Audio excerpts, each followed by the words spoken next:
जय जगन्नाथ। ग्रंथराज श्रीमद् भागवतम की जय। ओम नमो भगवते वासुदेवाय। ओम नमो भगवते वासुदेवाय। ओम नमो भगवते वासुदेवाय। द्वितीय स्कंद द्वितीय अध्याय आज पाठ करिबा।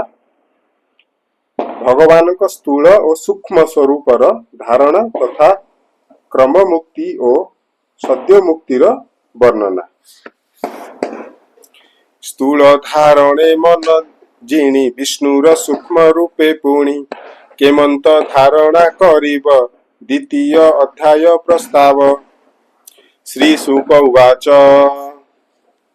कहन्ति शुक महामुनि शृण परीक्ष रूपमणि ए जेते कहिली मु तोते ईश्वर शरीर समते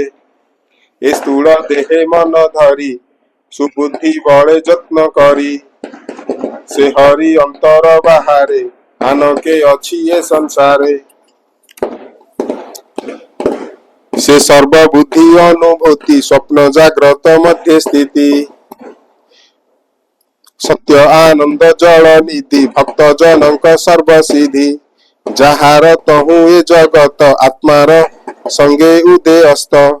एहि प्रकारे पूर्व काले से आत्म जोनि ए शयळे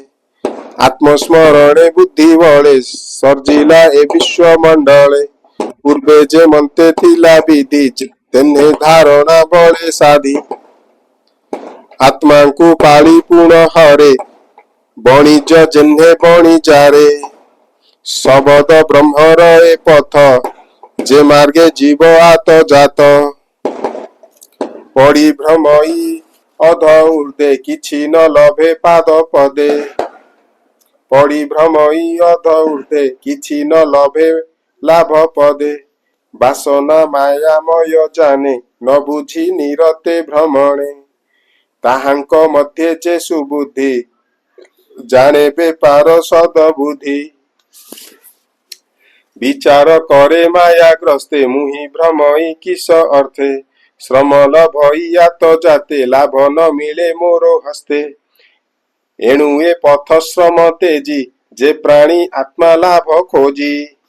प्रयास दूरे परिहरे आत्मारे आत्मा बोध करे अल्प भोगे देह पोषे वर्तई अबा उपवासे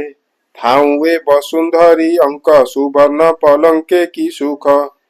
समर्थ भुज थाउ बामे की प्रयोजन उपाधाने अंजलि अछि जेबे हस्ते की प्रयोजन अन्न पात्रे दिग बल दिग बकल जार बास बसने तार किबा आस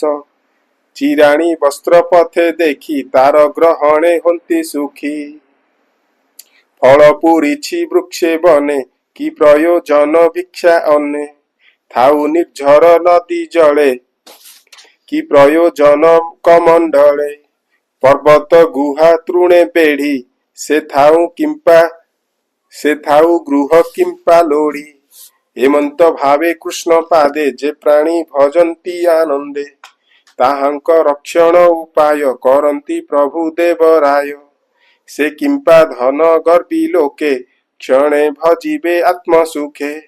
एहि प्रकारे आत्मचिते सिद्धि लभंती अनुभूते से प्राणी होए कृतकृत्य ताहाकु प्रसन्न अनंत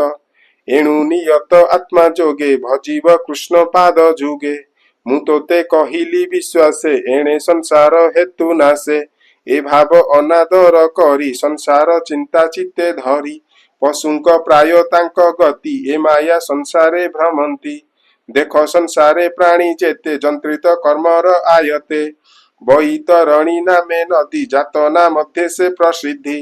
तही पड़ती देखु देखु तांक जीवन के बारखु संसार चिंता चित्ते भरी काहू तरिबे भव बारी अर्जिला कर्म फल लभी अशेष देहे ताहा सेवी एबे हे शृण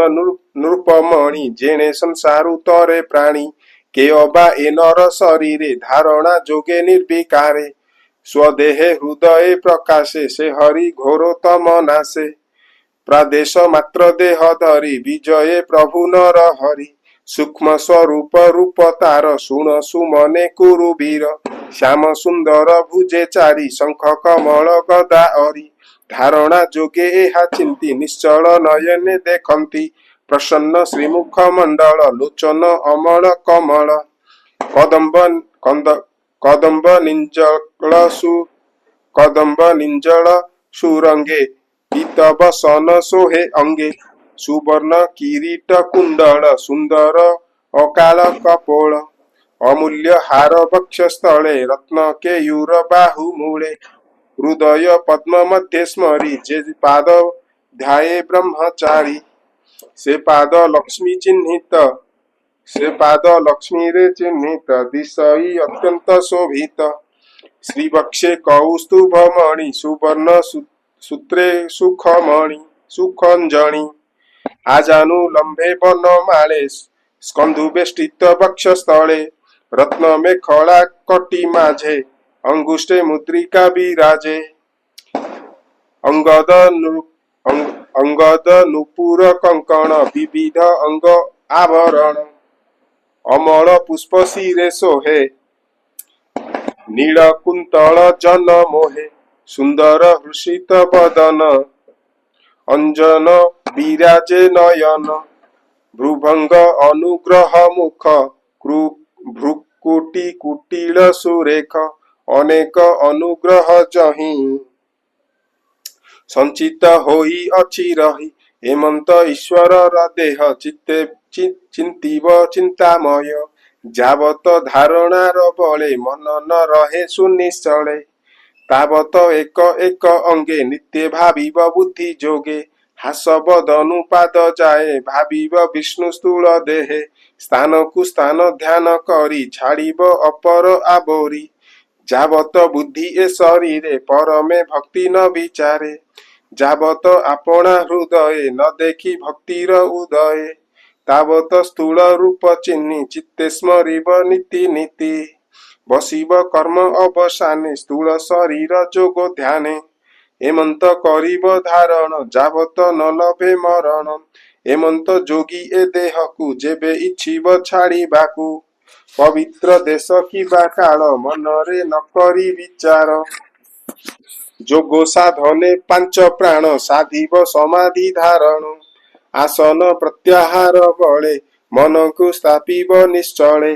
मन समेते इंद्री गण निर्मल बुद्धि रे संयम से बुद्धि क्षेत्रज्ञ प्रमाणी आत्मा रे क्षेत्रज्ञ को जानी आत्मा रे आत्मा को निरोधी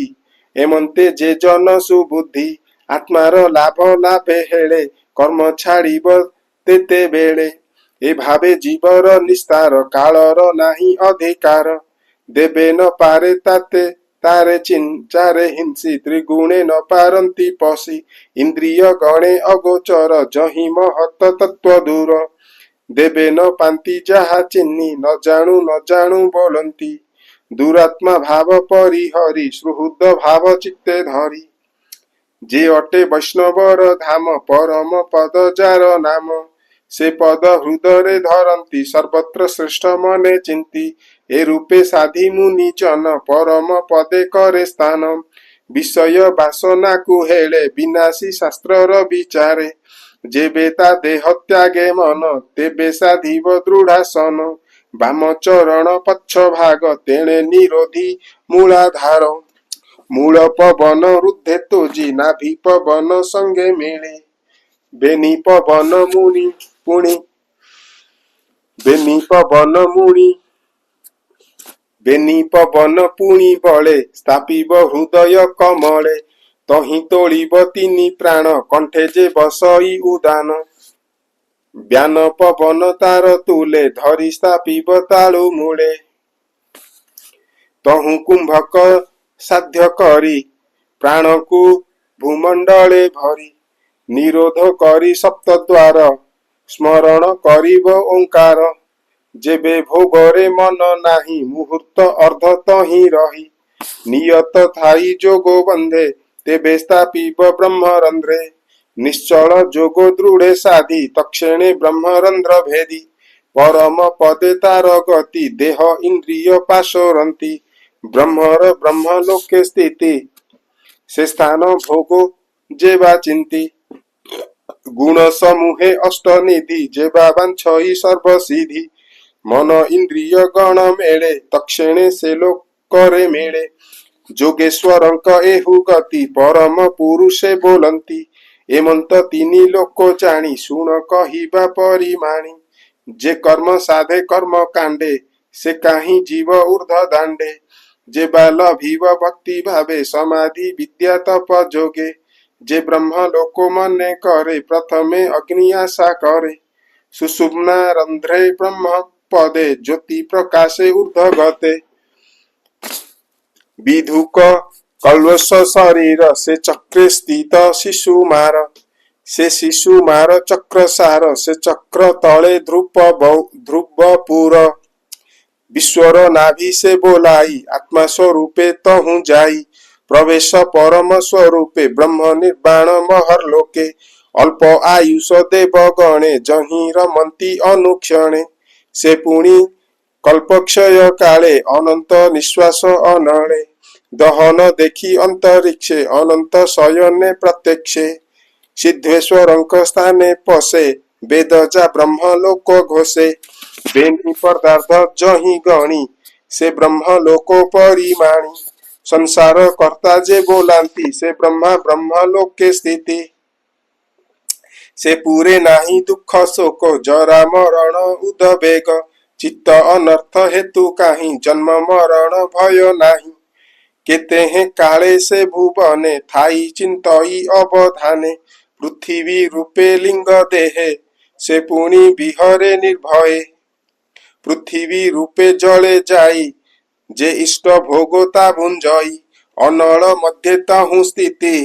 ज्योति स्वरूप प्राण चिंती पवने करई संसार धरई पवन शरीर से वायु काले नभे पुरे से जीव लिंग रूप हरे गंध कल्पई घ्राण मात्रे रसकु रसना समते समेते गंध कल्पई घ्राण मात्रे रसकु रसना समेते दुष्टिरे रूपकु संहरे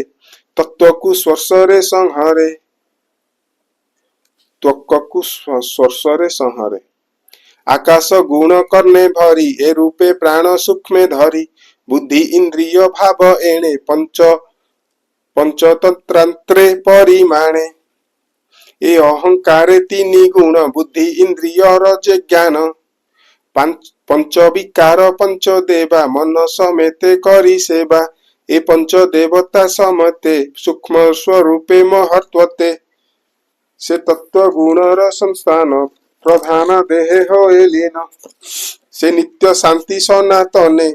आत्मा निरोधे आत्मज्ञाने प्रवेश करे विद्यमाने विज्ञान आनंद चेतने आनंद ज्ञान रस भोले शांति लभई सुनिश्चले एमंते धारणानुभवे निश्चेप सई वासुदेवे अंते लभई जेउ गति ताहाकु बोली भगवती जहि पशिले आत्मा मन न लभे पुनरागमन शुण हे नृप परीक्षित जेणु पुछिलु भागवत तेणु कहिली श्रुति जोगे तोर समीपे अनुरागे दैवे काल अवसान एणु कहिली दिव्य ज्ञान ब्रह्मार तपे होई तोष विष्णु जे देले उपदेश जे सद्यो मुक्ति क्रम मुक्ति स्वभाव सिद्ध बेनी गति से पथ कहिली मु तोते एबे तु शुण एक चिते संसारे संचरंती जेते तांको चरण पथ जेते एहिटी जान शिव पथ जात हूँ भक्ति जोगो जात जेउ उपाय प्रिय भावे भक्ति लभे वासुदेवे ब्रह्मार तप कष्टे भरी जाहा कहिले दया करी से ब्रह्मा ब्रह्म वेद सार सकल बुझी तिनी बार जे भक्ति जीव सुख पथ ए भावे हेला आत्मे रत से हरि सर्वभूत मध्य नित्य विहरे आत्मा पदे बुद्धि लक्षणे अनुमाने निश्चल जोगी जोगो ध्याने के अबा करीब गोचर जगत बाह्य अभ्यंतर ए घेनी सर्व आत्मा भावे सर्वदा काले सर्व ठावे हरिंकी श्रुति पथे शुण मुखे निरते नाम भण से हरि कथामृत रस जे करे श्रुति पथे ग्रास विषय विषनाशी चित्त पवित्र करे अंतर्गत गोविंद चरण कमले पसई भक्ति जोगो बळे ए भागवत रस जेते सृजने शुण श्रुति पथे विषया रस जाऊ नाश कहई जगन्नाथ दास इति श्रीमद्भागवते महापुराणे परमहंस संहितायां द्वितीय स्कंदे महापुरुष संस्थानु वर्णनम नाम द्वितीयोऽध्यायः। द्वितीय स्कंद द्वितीय अध्याय समाप्त। हरे कृष्ण। जय जगन्नाथ। ग्रंथराज श्रीमद्भागवतम की जय।